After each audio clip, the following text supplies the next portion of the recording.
Hi, it's Jolene. Welcome to the Home Stitchery Decor YouTube channel. In today's video, we're going to make an envelope pillow sham, the easiest way I've ever figured out how to do it. And we're using Robert Kaufman fabric. This is a series of 3 videos that I'm making. I've just done the Christmas tea towels. And then after, I'm also going to make reversible Christmas placemats. So this is a series of 3 videos with 3 different products. Let's get started on the envelope pillow sham. So I'll just put all this other stuff over here away. I'm using a 20 by 20 pillow insert, and that is from IKEA, actually, the feather insert. And for this one, I'm not going to use both fabrics. I'm just going to use the one color of fabric, which is the Christmas bauble fabric.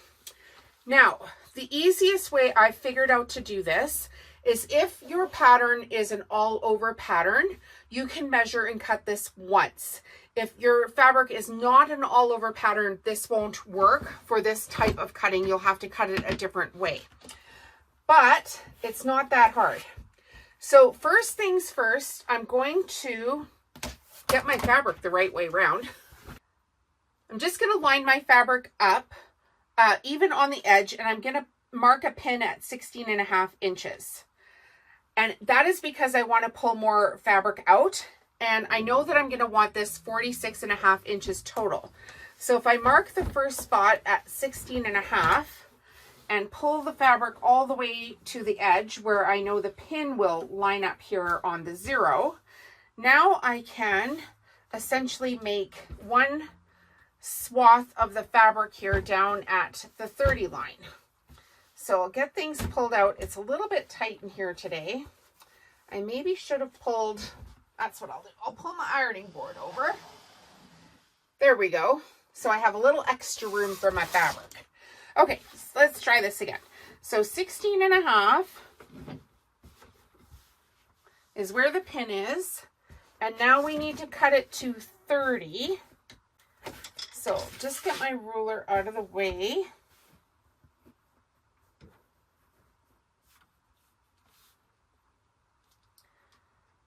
And we'll pin it at 30. So just in case I've got to wiggle stuff here, I know where I'm going. Get everything laying down kind of flat. You got to give it a little give here.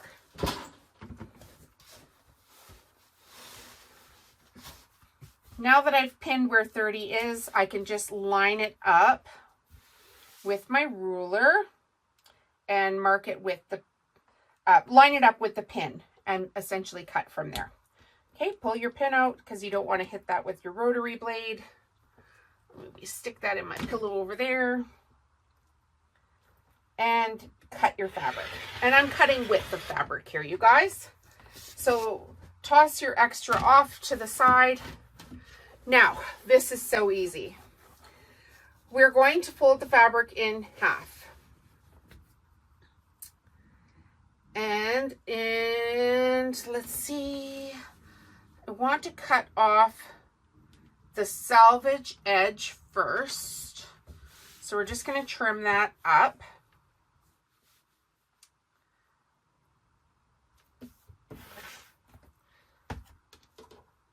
Right at 24 here. I want to make sure I've got things kind of lined up. So just cut off the white part of your selvage edge. Perfect. Now I'm going to flip my fabric over the other way. All of this fabric is open and this edge is folded, and I don't want to waste that fabric. So I want to have as much of this fabric on this other side that doesn't have a cut in it. So I'm going to flip my fabric around, line it up on the 1, and now I'm going to cut to 19 on this edge.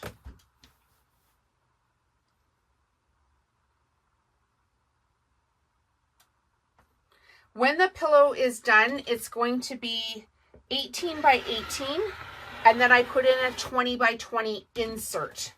And that way, it's a nice fluffy pillow. So see what I mean here? I wanted to reserve this fabric. I can either put this on the bottom of one of the tea towels like I've just made, or I could make Christmas sacks with it, or my fridge magnets as well. So I want to reserve as much of that as I can. Perfect. So now what we're going to do is we've got this cut, and I've actually cut 2 at the same time is how that works out. And we're just going to iron a little, basically a hem on either end. So we're just going to roll this up and iron it. So let's go to the iron. So essentially what we're going to do now is fold the end up a good 1/2 inch. Give it a little finger press there. And now we've got our Singer iron here. I actually just got this iron, so I'm pretty happy with it. And we're just going to make a little press for a roll here. And we're going to do that one more time. Really, really, really, really easy. We're going to repeat this on the other end of the fabric. So we're doing this on the long ends. So I'm using my Pfaff Quilt Ambition 635. I'll put a link in the video description and first comment for the equipment here. I'm an affiliate for them, so disclaimer, I do earn commissions if you need stuff and purchase through my links. So essentially we're just going to sew a straight line just along the very edge of where the fold is. And we're going to repeat that on the other end as well. Real simple. Okay, once you're at your cutting mat, you're going to need some pins, and you're going to need a ruler, a quilt ruler. So this is a 6 by 24. This is going to be so easy. Okay, what we need to do, you can see the cutting mat has numbers on it, right? And I found the easiest way to do this is to just line my fabric up along the number 5, face up. Grab my quilting ruler like this, put it along number 19. Get everything kind of squared up as best you can. Now, place your hand on the ruler and flop your fabric back over while holding the ruler in place on 19. Super easy. It'll take you a couple of times to get the hang of it, and then it's really simple. Once that's done, pull your ruler out with your hand still flat here, and now we're just going to finger press. So keep your hand here while you're pulling the ruler out so nothing twists.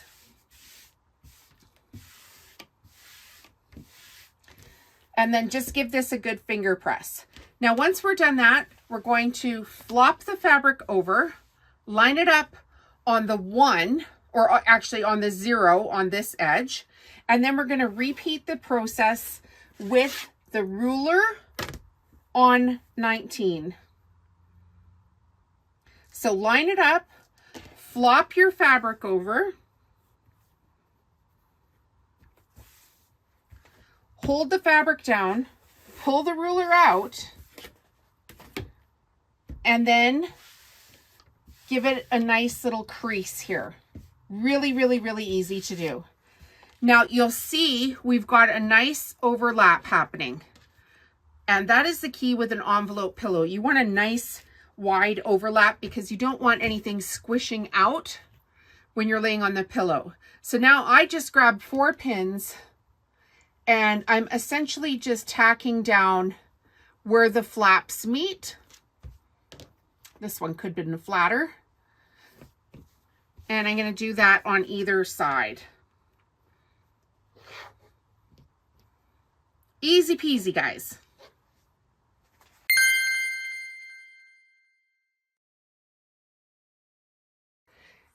In this next step, we're just going to sew a straight stitch about the width of the presser foot.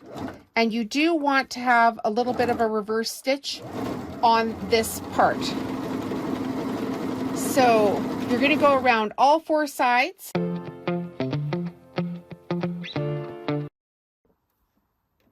Make sure when you come up to the end of the corner or the edge of the corner that you don't sew all the way to the edge, but you stop just shy of that and leave enough room to turn your fabric so it's approximately the width of the presser foot once you've turned your fabric as well. And we're just going to finish up the last edge here.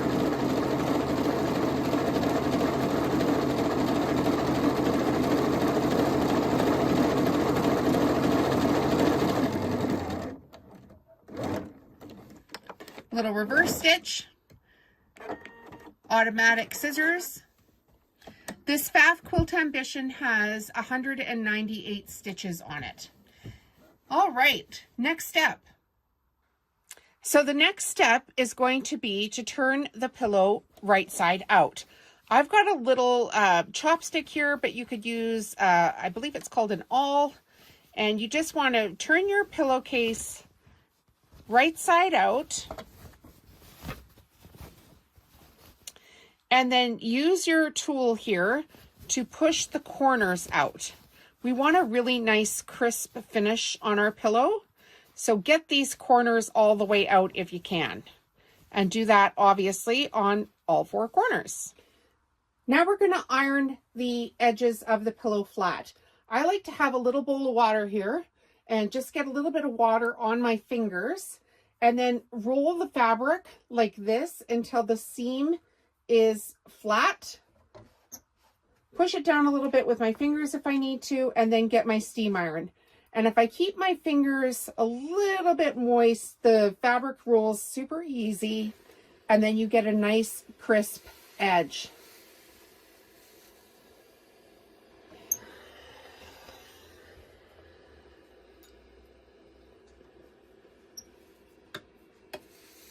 We're going to do this on all four sides of the pillow sham. Now we're going to sew a flange, which is essentially a stitch just on the edge of the pillow sham. And I'm going to do it twice. You could do this with a straight stitch, or with this machine, it's got 198 stitches on it. You could also do it with one of the decorative stitches on here. I'm just going to find the edge of my pillow here. Okay, now I've got the flap, and I'm going to come down here to this corner. I don't really like to start right on a corner, so I'm just going to start just before there, and that way I'll know where to turn. I've got my back stitch on. I'm going to go back a couple of stitches and then forward. And I'm just going to stop shy of the corner just enough so when I turn my presser foot. Hey guys, I just wanted to interrupt the video and tell you that today's video is sponsored by me and my book, From Zero to YouTuber, which you can find on Amazon.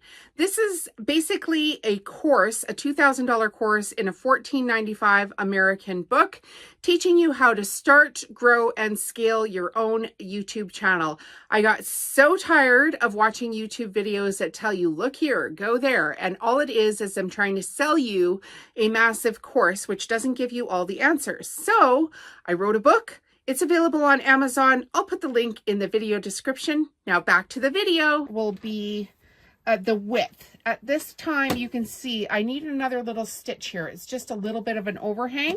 So I'll turn it back. It helps to go super slow here. And you can adjust the speed over here on the right-hand side of this machine. So I'm going to slow that down a little bit. And that way I don't miss my corners. Okay, so 2 more stitches there. And when I put my presser foot down, now it's lined up perfectly. So I'm going to come all the way to the other corner. And I'm just going to repeat this all the way around. I can turn up the speed now that I'm on the straightaway. And then as I come up to the corner, I'm going to turn my speed down. But because I'm making so many products for my Christmas markets, I really need to keep production at a peak here. So even something as simple as adjusting my speed on the straightaway could help. I need 1 more little stitch here and I'll be good to go. Perfect. Presser foot down, speed up, off to the races.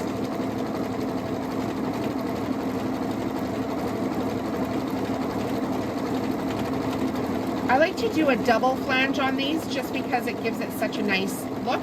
at the end. So coming up to the corner, we're going to slow down because it's really hard to control the speed with the foot pedal.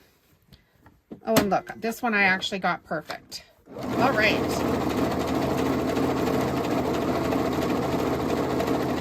This is the third side that we've got done. We've got one more side to do.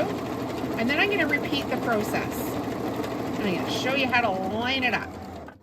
Slowing down at the corner. I've done this a lot, so I'm getting pretty good at judging how far that needs to go.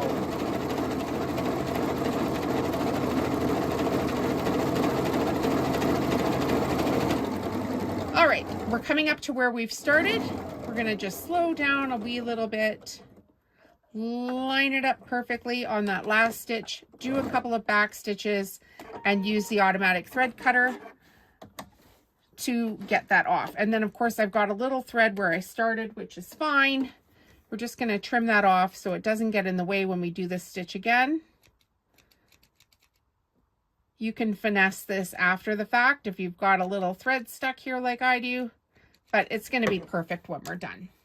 All right, repeat the process. We're going to line up, do a couple of back stitches, and I've just lined my presser foot up now along the edge of that first row of stitching.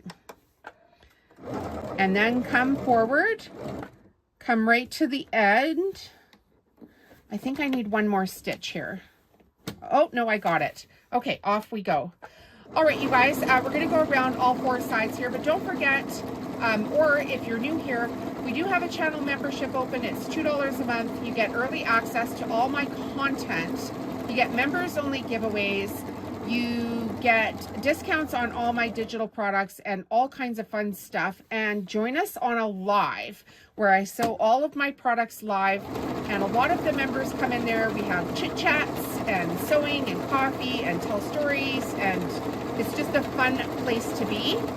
The $2 a month supports the channel. You can find the join link in the video description or first comment, or go back to the main channel and hit subscribe, and then the membership button is right there as well.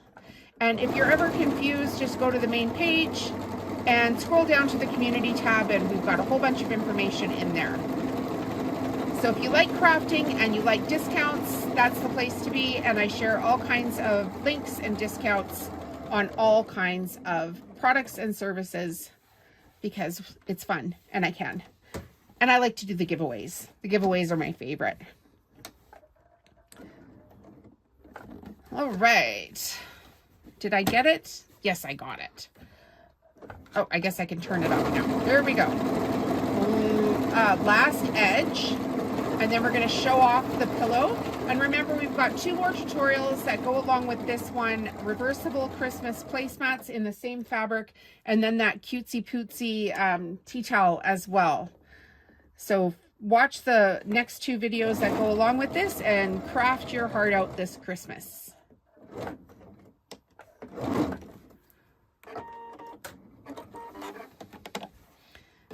There is our lovely pillow sham, and here is the double flange on the edge of it. So you can see we've got 2 nice crisp stitches.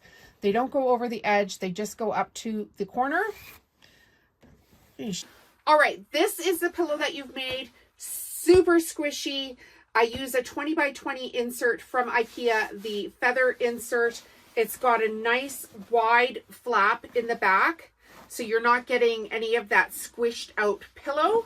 And yeah, they're super comfy. I use them all the time. And as you can see, I've got them in every color on all these stands over here. And then the other 2 videos are the Christmas tea towel videos. And next up is going to be the reversible placemat. So stay tuned and get crafting. Bye-bye.